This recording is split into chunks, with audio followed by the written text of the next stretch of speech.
నమస్తే, నా పేరు Shivaji. Welcome to our channel. So ఒక చరిత్రకు 3 సంవత్సరాలైంది. అదేంటంటే నారా లోకేష్ గారి రాజకీయ ప్రస్థానం ఏ విధంగా ఉంది అంటే, సో ఆయన యువగలం పాదయాత్రకు ముందు దాని తరువాత అనే విధంగా తయారైంది. సో ఆయన 226 రోజుల పాటు 3132 కిలోమీటర్లు, సో మొత్తము 11 ఉమ్మడి జిల్లాలు, 97 దాదాపు 100 నియోజకవర్గాలను కవర్ చేసి 164 సీట్లు గెలిచే వరకు నడిచి సో మొదట్లో ఈయన పాదయాత్ర మొదలుపెట్టినప్పుడు జీవో నెంబర్ 1 అని తీసుకొచ్చారు. మైక్ ఇవ్వమన్నారు, జనాలు గ్యాదర్ అవ్వకూడదు అన్నారు. సో అదేంది పోలీస్ బందోబస్తు ఇవ్వమన్నారు. సో ఈయన ప్రసంగాలు చేయకూడదు అని చెప్పారు. ఎన్నో రకాల ఆటుపోట్లు, ఎన్నో రకాల ఆంక్షల మధ్య 3132 కిలోమీటర్లు నడిచి దాదాపు 100 నియోజకవర్గాలు కవర్ చేసి 164 స్థానాలు గెలవడంలో ఆయన కూడా చాలా కీలకమైనటువంటి పాత్ర అయితే పోషించడం జరిగింది. ఆయన పాదయాత్రలో ఇచ్చినటువంటి హామీలు ఏవైతే ఉన్నాయో ఆ హామీలు ఒక్కొక్కటి తీర్చుకుంటా వస్తున్నాడు. సో అందులో ముఖ్యమైనటువంటి హామీ ఏదైతే ఉందో యువతకు ఉపాధి కల్పించడం, 20 లక్షల మందికి ఉద్యోగ అవకాశాలు కల్పిస్తామని చెప్పి మాట ఇవ్వడం జరిగింది. అందులో భాగంగానే ఇప్పుడు ఆ 23 లక్షల కోట్ల రూపాయల పెట్టుబడులు ఏవైతే ఉన్నాయో వాటి ద్వారా ఆయన ఇచ్చినటువంటి హామీ ఏదైతే ఉందో 20 లక్షల మందికి ఉద్యోగ ఉపాధి అవకాశాలు కల్పించాలనేటువంటి ఉద్దేశంతోనే ఆయన పెట్టుబడులను ఆకర్షించడము, ఈజ్ ఆఫ్ డూయింగ్ బిజినెస్ కాదు స్పీడ్ ఆఫ్ డూయింగ్ బిజినెస్ అని చెప్పి ప్రవేశపెట్టి, సో ఇంతకు ముందు ఆంధ్రప్రదేశ్ అనేటువంటి పేరు చెబితేనే పారిపోతున్నటువంటి ఇన్వెస్టర్లను మళ్ళా కలిసి, సో పాడైపోయినటువంటి బ్రాండ్ నేమ్ ఏదైతే ఉందో దాన్ని రీబిల్డ్ చేసి ఇప్పుడు ఆంధ్రప్రదేశ్కి దేశంలోనే ఎవరైనా 100 మంది పారిశ్రామికవేత్తలు ఇండియాలో పెట్టుబడులు పెట్టాలనుకుంటే అందులో దాదాపు 25 మంది ఆంధ్రప్రదేశ్లో పెట్టే విధంగా గైడ్ లైన్స్ కావచ్చు, ఇది యూజ్ ఆఫ్ డూయింగ్ బిజినెస్ కావచ్చు, స్పీడ్ ఆఫ్ డూయింగ్ బిజినెస్ కావచ్చు, దాన్ని మార్చి ఆ ఇండస్ట్రియల్ పాలసీ ఏదైతే ఉందో ఆ పాలసీని మార్చి ఇప్పుడు ఆంధ్రప్రదేశ్కి సరికొత్త బ్రాండ్ నేమ్ తీసుకురావడానికి ఆయన కృషి చేస్తూ ఉన్నారు. సో ఆయన పాదయాత్ర మొదలుపెట్టి ఆయన పూర్తి చేసి మొదలుపెట్టినప్పటి నుంచి ఇప్పటికి 3 సంవత్సరాలు అయింది.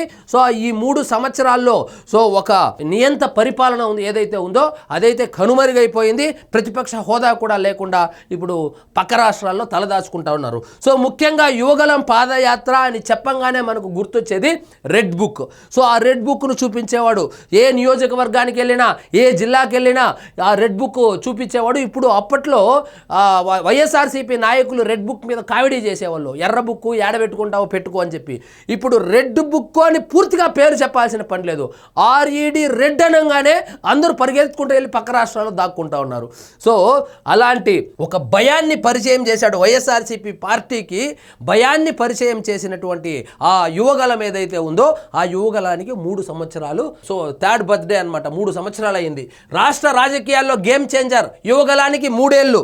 ఇక్కడ చూడండి, పాదయాత్రతో సమర్థ నాయకుడిగా నిరూపించుకున్న యువనేత లోకేష్. సో లోకేష్ గారి రాజకీయ ప్రస్థానం చూస్తే యువగలానికి ముందు యువగలానికి తరువాత అన్నట్లు తయారైంది. 11 ఉమ్మడి జిల్లాలు, 97 అసెంబ్లీ నియోజకవర్గాల్లో నేరుగా ప్రజల చెంతకు 226 రోజుల పాటు 3132 కిలోమీటర్ల మేర యాత్ర. పాదయాత్రలో ఇచ్చిన హామీలు అమలు దిశగా వేగంగా అడుగులు. చూడండి, రాష్ట్రంలో కోట్లాది ప్రజల ఆశలు ఆకాంక్షలను ప్రతిబింబిస్తూ ప్రజా చైతన్యమే లక్ష్యంగా యువనేత నారా లోకేష్ యువగలం పాదయాత్ర చేపట్టి 3 ఏళ్లు పూర్తయింది. జగన్మోహన్ రెడ్డి అరాచక పాలనపై యువగలం పాదయాత్ర ద్వారా సమరశంఖం పూరించిన టీడీపీ జాతీయ ప్రధాన కార్యదర్శి నారా లోకేష్ రాష్ట్ర రాజకీయాలను సమూలంగా మార్చేశారు. 2023 జనవరి 27న కుప్పం శ్రీ వరదరాజస్వామి పాదాల చెంత ప్రారంభమైన యువగలం పాదయాత్ర 11 ఉమ్మడి జిల్లాల్లో 97 నియోజకవర్గాలు, 232 మండలాలు, మున్సిపాలిటీలు. 2023 జనవరి 27న కుప్పం శ్రీ వరదరాజస్వామి పాదాల చెంత ప్రారంభమైన యువగలం పాదయాత్ర 11 ఉమ్మడి జిల్లాల్లో, 97 అసెంబ్లీ నియోజకవర్గాల్లో, 232 మండలాలు, మున్సిపాలిటీలు, 2097 గ్రామాల మీదుగా 226 రోజుల పాటు 3132 కిలోమీటర్ల మేర సాగింది. యువగలం పాదయాత్ర నిర్వహించిన 97 అసెంబ్లీ నియోజకవర్గాల్లో 90 చోట్ల కూటమి అభ్యర్థులు గెలుపొందారు. సో 97 నియోజకవర్గ, దాదాపు 100 నియోజకవర్గాల్లో పాదయాత్ర చేస్తే అందులో 90 పైగా నియోజకవర్గాల్లో కూటమి అభ్యర్థులు గెలుపొందడము ఒక రికార్డు. సో ఆ సంచలనమైనటువంటి ఆ కార్యక్రమాన్ని మొదలుపెట్టి 3 సంవత్సరాలు కావస్తోంది. ఈ 3 సంవత్సరాల్లో రాజకీయాల్లో ఎవరు ఊహించినటువంటి పరిణామాలు ఆంధ్రప్రదేశ్ రాజకీయాల్లో జరిగాయి. ఎవరు కలలో కూడా అనుకోనటువంటి విషయాలు జరిగాయి. ఎవరైనా అనుకున్నారా? అంత బలవంతుడైనటువంటి జగన్మోహన్ రెడ్డి గారు 151 సీట్ల నుంచి 11 సీట్లకు పడిపోయి ప్రతిపక్ష హోదా కూడా కోల్పోవడం జరిగింది. అసలు రాష్ట్రం వదిలేసి అక్కడెక్కడో పోయి తలదాచుకుంటాడు అని ఎవరైనా భావించారా? అదే జరిగింది.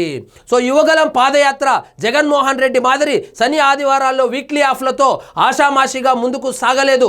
పార్టీ అధినేత చంద్రబాబు నాయుడు అరెస్ట్, తారకరత్న మరణం వంటి అనివార్యమైన పరిస్థితుల్లో మినహా ఎటువంటి విరామం లేకుండా నారా లోకేష్ పాదయాత్ర సాగింది. రాయలసీమలో 48 డిగ్రీల మండుటెన్నెల్లో సైతం యాత్రను కొనసాగించారు. చేయి నొప్పితో బాధపడుతున్న సమయంలో విశ్రాంతి తీసుకోవాలని డాక్టర్లు చెప్పినా యువనేత లెక్క చేయలేదు. పాదయాత్రలో 70 బహిరంగ సభలు, 155 ముఖాముఖి సమావేశాలు, 12 ప్రత్యేక కార్యక్రమాలు, 8 రచ్చబండ కార్యక్రమాల్లో పాల్గొని ప్రజా సమస్యలను తెలుసుకున్నటువంటి ప్రజా సమస్యలు ఏవైతే ఉన్నాయో ఇప్పుడు వాటిని అమలు చేయడంలో ఆయన దృష్టి సారించారు. చాలా వరకు అమలు కూడా చేశారు. అది నిరంతర ప్రక్రియ కాబట్టి జరుగుతూ ఉంది. సో మొత్తానికి ఒక శకం మొదలై 3 సంవత్సరాలైంది. వైఎస్ఆర్సీపీకి భయాన్ని పరిచయం చేసి ఈ రోజుతో 3 సంవత్సరాలు కావచ్చింది. ఆ భయంతోనే అప్పట్లో కామెడీ చేసినటువంటి రెడ్ బుక్క, ఎర్ర బుక్క ఏడబెట్టుకుంటాడు, దాంట్లో ఏమి రాసుకుంటాడు అని చెప్పి కామెడీ చేసినటువంటి వాళ్ళు ఈరోజు రాష్ట్రం వదిలి పక్క రాష్ట్రాల్లో, పక్క దేశాల్లో తలదాచుకుంటూ అసలు కనబడడం లేదు. నియోజకవర్గాల్లో అయితే కనబడడం లేదు. సో ఇదండి ఈరోజు మన టాపిక్. మీకు ఈ వీడియో నచ్చినట్లయితే లైక్ చేయండి, షేర్ చేయండి. ఛానల్ మాత్రం సబ్స్క్రైబ్ చేసుకోవడం మర్చిపోవద్దు.